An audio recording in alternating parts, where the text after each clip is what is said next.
আসসালামু আলাইকুম everyone, welcome to my channel. সবাইকে সকালের শুভেচ্ছা। তো সকালের এই মিষ্টি বাতাস আমার কাছে খুবই ভালো লাগে। তো দেখতে পাচ্ছেন আমার অ্যাস্টার গাছে কিন্তু অনেকগুলো করে চলে আসে, সেটা আপনাদের দেখাইছি। তো এই ফুলটা দেখেন ফোটা শুরু হয়ে গিয়েছে। দেখতে সাদা মনে হচ্ছে, কিন্তু এটা কিন্তু সাদা না, এটা হচ্ছে ল্যাভেন্ডার যে কালারটা, বেগুনি, হালকা বেগুনি।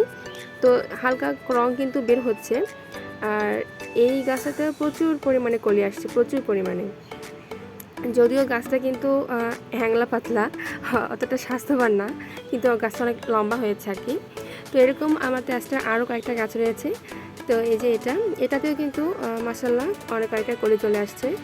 আর আমার এই যে আরও একটা হ্যাংলা পাতা দেখতে পাচ্ছেন গাছ, এটার মধ্যে ফুলই ফুটে গিয়েছে। তো মাশাল্লাহ অনেক ভালো লাগছে।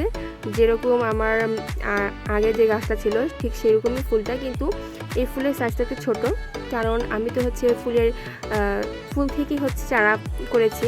তো এই জন্য মনে হয় ফুলের সাইজটা অনেক ছোটো হয়ে গিয়েছে। যাই হোক, কোনো ব্যাপার না, কিন্তু ফুলটা আমি পেয়েছি, এটাই অনেক খুশি। আল্লাহ হাফেজ।